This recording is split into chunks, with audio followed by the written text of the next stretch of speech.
Hey everyone, Anthony Fantano here, internet's busiest music nerd, and it's time for a review of the self-titled Nevermen album. Nevermen are a collaborative project featuring prolific singer and songwriter Mike Patton, TV on the radio's Tunde Adebimpe, and then abstract hip-hop artist Doseone. On this full-length album, worlds really are colliding here. I mean, artists coming together that I thought would never have anything to do with each other. I'm not even sure there's that great of a crossover audience between a lot of these artists. I could be wrong. This thing could either be one of those situations where it's like great minds just forming and they create one of the greatest contributions to the art of music over the past 10 years, or they all kind of cancel each other out in an insane clutter, which would be entertaining in its own way as well. And this is kind of the latter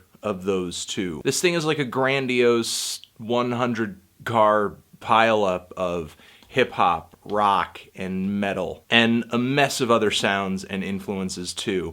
And they don't even blend together into coherent songs. It's kind of like Mike Patton and company here just hop around from one genre and sound and an artist's respective style.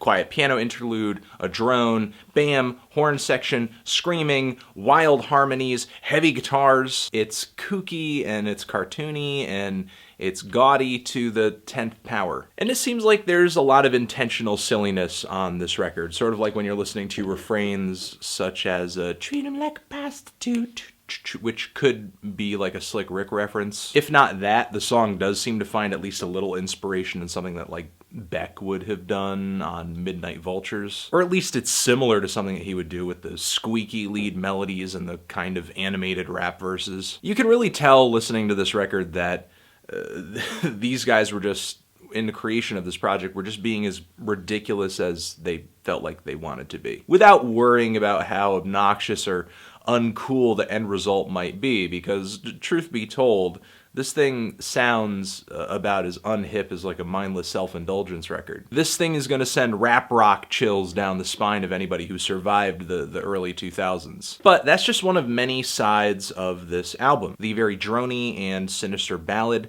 on the song Hate On, I think, is really great. The song Mr. Mistake is maybe the most coherent tune on the entire record. It's very colorful, silly, just, I don't know. I'll use the word cartoony again. Pop. It's the track on the record that reminds me the most of TV on the radio, maybe because of the lead vocals, but TV on the radio with an odder instrumental approach as the beats are really heavy and lumbering and some of the backing instrumentation seems kind of glitchy. And the album does have a very blissful, spacious, patient closing track. The rest of the record is really in your face, and it's kind of ridiculous, and it's a little tasteless, but I can't help but be sort of intrigued by it in that.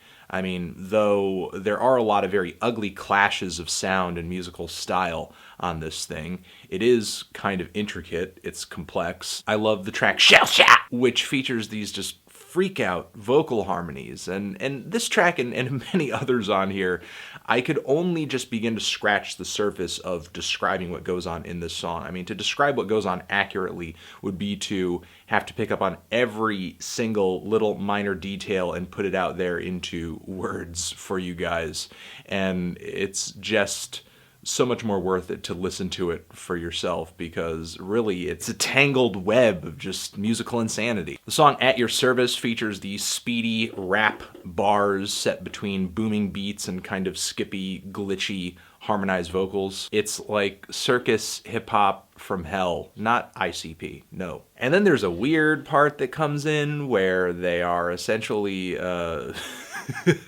delivering lines based off of the whole "who stole the cookie from the cookie jar" nursery rhyme. What? Really, these guys are throwing everything and the kitchen sink into this record. If you've enjoyed Patton's freakier projects in the past, I think you're going to find things to like on here. I'm just really in awe of how over the top and eccentric this thing is at the same time. And it all fits in within a very tight 39 minutes. There are some tracks here, excuse me, as a result, that I think are a little short. The ends really feel like loose ends, specifically on the 2-minute cuts here or on the song Non-Babylon. But still, there's so much to like here. It's a wild ride. It's not this super deep, moving experience. I wouldn't even say it's all that catchy. Not instantaneously, though. I think it could become catchy over time. As I gave it more and more listens, the very sporadic and kind of unpredictable nature of the album did wear a little bit, and I kind of became more familiar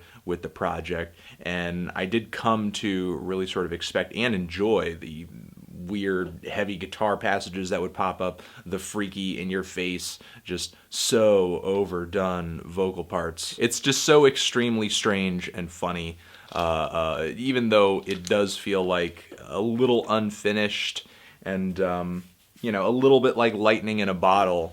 Again, there's just a lot to like. It's just so nuts. I'm feeling a strong 6 to a light 7 on this thing. Tran?